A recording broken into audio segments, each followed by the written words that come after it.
जय जनीन बंधुओं, भक्तांबर श्लोक 5वां, जिसका अर्थ है कि हे मुनि जनों के आराध्य देव,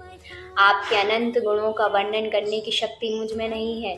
परंतु फिर भी भक्ति से वशीभूत हुआ मैं आपकी स्तुति करने के लिए तत्पर हूँ। जिस प्रकार हिरनी कितनी भी शक्ति रहित क्यों ना हो, अपने बच्चे की रक्षा करने के लिए सिंह के सामने डटकर खड़ी हो जाती है, वह शिशु वात्सल्य के कारण अपनी शक्ति को भूल जाती है, उसी प्रकार मैं भक्ति से वशीभूत होके आपकी स्तुति करने को तत्पर खड़ा हूँ, अपनी शक्ति को भूलकर। जय जनीन बंधुओं, भक्तांबर श्लोक 6वां, जिसमें आचार्य श्री मानतुंग जी कहते हैं कि भगवान, मैं तो अपज्ञ हूँ, शास्त्रों का विशेष जानकार नहीं हूँ, फिर भी आपकी स्तुति करने आया हूँ। शायद यही कारणवश देवगण, जिन्हें संपूर्ण शास्त्रों का ज्ञान है, जो इतने विद्वान हैं, उनके समक्ष मैं हंसी का पात्र बन गया हूँ।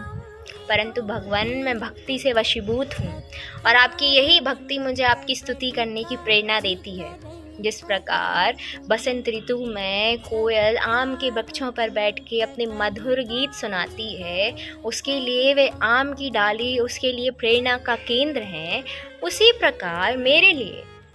आपकी गुण मंजरी मेरे लिए भक्ति की प्रेरणा है, आपकी स्तुति करने की प्रेरणा है।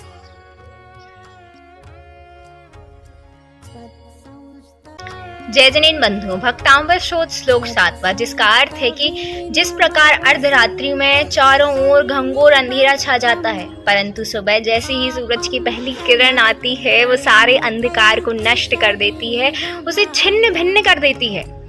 उसी प्रकार हे आदिदेव, जो व्यक्ति पूरे हृदय से आपकी भक्ति में लीन हो जाता है, उसके भी जन्मों जन्मांतर के पाप यूं ही छिन्न भिन्न हो जाते हैं, यानी नष्ट हो जाते हैं। इसलिए हे भगवान, मुझे अपनी शरण में लीजिए।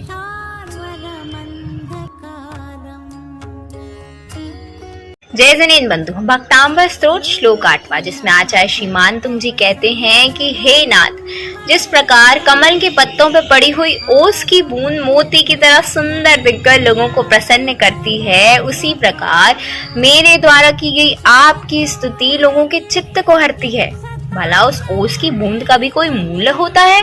परंतु जैसे ही वह कमल के पत्तों पर पड़ती है, तो वह स्वाभाविकता ही मोती का रूप धारण करके लोगों को प्रसन्न करती है, उन्हें मोहित करती है। उसी प्रकार मेरे द्वारा की गई आपकी स्तुति में गर्भित सारा चमत्कार तो आपके परम प्रसाद का ही है, उसमें मेरा कुछ नहीं है।